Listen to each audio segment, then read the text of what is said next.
Surat airport પરથી પકડેલ પ્રતિબંધિત hybrid ગાંજાનો જે મામલો છે તેને લઈને જ્યાં હિન્દી ફિલ્મને ટક્કર મારે તેવી સ્ટોરી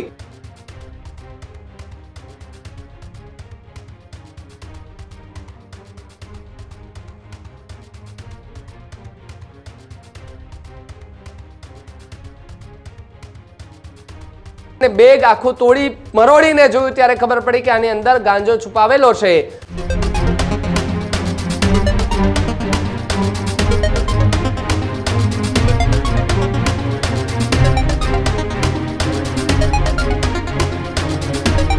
સમાચારોમાં આગળ વાત સુરતની કરીએ તો સુરતમાં થોડા સમય પહેલા જે ગાંજો પકડાયો હતો એરપોર્ટ પરથી ગાંજો પકડાયા બાદ એ તપાસ કરવામાં આવી તો ખૂબ મોટા ખુલાસા જે છે તે અત્યારે થઈ રહ્યા છે। ગાંજાની હેરાફેરી માટે જે પિક્ચરની અંદર જે પ્રમાણે રોલ ભજવવામાં આવતા હોય છે એવી જ ટેકનિક સાથે આ ગાંજાની હેરાફેરી જે છે તે વિદેશથી ગુજરાતમાં થતી હોવાનો ખુલાસો જે છે તે થઈ રહ્યો છે। સુરત એરપોર્ટ પરથી પકડેલ પ્રતિબંધિત હાઇબ્રિડ ગાંજાનો જે મામલો છે તેને લઈને સૌથી મોટા સમાચાર સામે આવી રહ્યા છે કે જ્યાં હિન્દી ફિલ્મને ટક્કર મારે તેવી સ્ટોરી સુરતની અંદર અત્યારે જોવા મળી રહી છે। ડ્રગ્સની હેરાફેરી કરતા શખ્સે ક્રાઇમ બ્રાન્ચને પણ એ ચક્રાવે ચડાવી દીધી હતી કારણ કે જે પ્રમાણે ગાંજો લઈ આવવામાં આવ્યો હતો ફિલ્મોમાં હેરાફેરી માટે જોવા મળતા દ્રશ્યો હાલ રિયલ લાઈફમાં પણ જોવા મળ્યા છે। આરોપીના રિમાન્ડ દરમિયાન સુરત ક્રાઇમ બ્રાન્ચને મોટી એક સફળતા મળી છે। 4.800 ગ્રામ હાઇડ્રોપોનિક એ કેનાબિસ ડ્રગ્સ જે છે તે મળી આવ્યું છે। રૂપિયા 1.70 કરોડનો હાઇડ્રોપોનિક એ ડ્રગ્સ છે તે જપ્ત કરી લેવામાં આવ્યું છે। ક્રાઇમ બ્રાન્ચના ડીસીપી ભાવેશ રોજિયાનું આ મુદ્દે સૌથી મોટું નિવેદન જે છે તે પણ સામે આવ્યું છે। આ ગાંજો જે લઈ આવવામાં આવ્યો હતો જુઓ તમે કે આ એક બેગ છે ને આ બેગની અંદર કશું જ નથી પરંતુ એ બેગની જે ફાઈબરનું કવર આવે છે એ ફાઈબરના કવર ખોલી અને એની નીચે એ ગાંજો સંતાડી અને લઈ આવવામાં આવતો હતો। કેટલી મોટી માત્રામાં ગાંજો જે છે તે ગુજરાતના એરપોર્ટ પરથી ગુજરાતમાં ઘુસેડવાનું એક ષડયંત્ર અને આખો એક કારસ્તાન જે છે તે ઘડવામાં આવ્યું હતું પરંતુ ગાંજો ક્યાંય પહોંચે એ પહેલા જ એરપોર્ટ પરથી એમને પકડી પાડવામાં આવ્યો છે અને તપાસ કરતા અને જે ગાંજો છુપાવવામાં આવ્યો હતો કે કોઈ સ્કેન ન થાય તે માટે આખી એક ટેકનિક વાપરવામાં આવી હતી। જુઓ કે જેવું અંદરનું એ ફાઈબર ખુલ્યું નીચેથી આખો ગાંજાની જે થેલીઓ છે એ મળી આવી છે અને આ થેલીઓ મળી આવતા પોલીસને પહેલા તો શંકા ગઈ હતી અને પોલીસને લાગ્યું કે આ બેગની અંદર કંઈક તો છે જ। એ બાદમાં તપાસ કરી અને બેગ આખું તોડી મરોડીને જોયું ત્યારે ખબર પડી કે આની અંદર ગાંજો છુપાવેલો છે અને આખરે ગાંજાની હેરાફેરી કરતો યુવક જે છે તે હાલ પોલીસ પકડમાં આવી ગયો છે અને પોલીસે આખી ઘટનાને લઈને પ્રેસ કોન્ફરન્સ કરી છે। ત્યારે શું પુરાવા સાથે એમને એ કહી શકાય કે કેટલા કિલો ગાંજો મળ્યો છે ક્યાંથી ગાંજો લઈ આવવામાં આવતો હતો શું વધુ વિગતો મળી રહી છે સાંભળીએ પોલીસ અધિકારીને। No drugs in Surat city અન્વયે સુરત પોલીસ અને સુરત ક્રાઇમ બ્રાન્ચ એસઓજી અને અલગ અલગ બ્રાન્ચો અને પોલીસ સ્ટેશનો દ્વારા ડ્રગ વિરુદ્ધ સતત મુહિમ ચાલુ રાખી અને એના વિરુદ્ધ ડ્રગ માફિયાઓ વિરુદ્ધ સતત કાર્યવાહી કરવામાં આવે છે। આ જ એક કામગીરીના ભાગરૂપે સુરત ક્રાઇમ બ્રાન્ચને એક ઇન્ફોર્મેશન મળી હતી।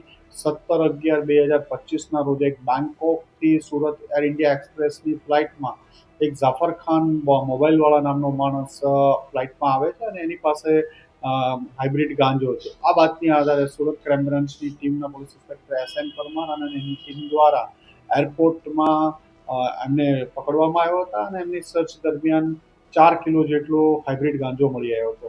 આ રેડ દરમિયાન સુરત ક્રાઇમ બ્રાન્ચ ઉપરાંત Dumas police air intelligence unit અને CISFને પણ સાથે રાખવામાં આવ્યા હતા। એમની પાસેથી અંદાજે 1.41 કરોડ જેટલો મુદ્દામાલ કબજે લેવામાં આવ્યો હતો। આ મુદ્દામાલ એને કોઈને આપવાનો હતો એને એરપોર્ટથી બહાર નીકળ્યા પછી કોને આપવાનો છે એ બાબતે એમને જાણ કરવામાં ફોન પર આવવાની હતી। ક્રાઇમ બ્રાન્ચની ટીમે એને પકડી અને એને એરેસ્ટ કરી એના 3 દિવસના રિમાન્ડ લેવામાં આવ્યા હતા। એમની ઘણી બધી પૂછપરછ કરવામાં આવી હતી। દરમિયાનમાં ફરીથી ક્રાઇમ બ્રાન્ચને એક ઇન્ફોર્મેશન મળી કે જાફર ખાન પાસે વધુ મુદ્દામાલ છે જે વાતની આધારે ફર્ધર એના રિમાન્ડ લેવામાં આવ્યા હતા અને એની પાસેનું જે લગેજ હતું બેગ જેમાં ઉપર 8 પેકેટ જે 4 kg મળ્યા હતા એ બેગ જ એને કન્ફેસ કર્યું કે બેગની અંદર કન્સીલ કરીને છુપાવીને વધુ હજી મુદ્દામાલ બીજો છે।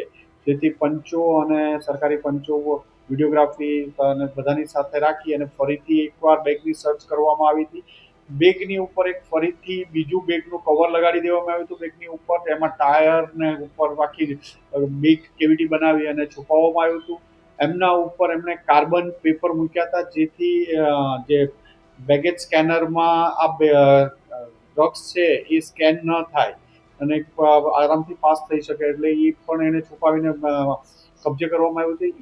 એ બંને બેગ તોડીને સર્ચ કરતા એમાંથી 4 પેકેટ મળી આવ્યા હતા, જે 4 કિલો 800 ગ્રામ એટલે અંદાજે 5 કિલો જેટલું, અને જેની કિંમત 1,70,00,000 જેટલાનો મુદ્દામાલ વધુ સુરત ક્રાઇમ બ્રાન્ચ દ્વારા ધરપકડ કરવામાં આવ્યું છે. ફોઇલ પેપર, બેગ વધુ કબજે, જે કાર્બન પેપરની કબજે કરવામાં આવ્યા છે, અને હજુ આમાં તપાસ ચાલુ છે. દરમિયાન ઘણી બધી પોલીસને ઇન્ફોર્મેશન આ કેસ બાબતે આગળ મળી છે, પણ હાલમાં કાર્યવાહી આ બાબતે ચાલુ છે, અને આ ઇન્વેસ્ટિગેશનમાં ટોટલ 3 કરોડથી વધુનો મુદ્દામાલ કબજે કરવામાં આવ્યો છે. આ ડ્રગ્સ કેસની અંદર અન્ય કોણ સંડોવાયેલું છે અને શું નામો ખોલવા પામ્યા છે? ઇન્વેસ્ટિગેશન દરમિયાન ત્યાંથી મોકલવાવાળા અને આગળની લાઈન પોલીસને મળી છે, પણ હાલ પૂરતું ઇન્વેસ્ટિગેશન ચાલુ હોય એટલે હાલમાં આ બાબતે આપણે કહી નહીં શકાય. બેંકોક સિવાય અન્ય કયા ખાસ જોડાયેલા છે? તામિલનાડુ, ચેન્નઈ અને અલગ અલગ રાજ્યો, મહારાષ્ટ્ર સાથે આ કેસના તાર જોડાયેલા છે.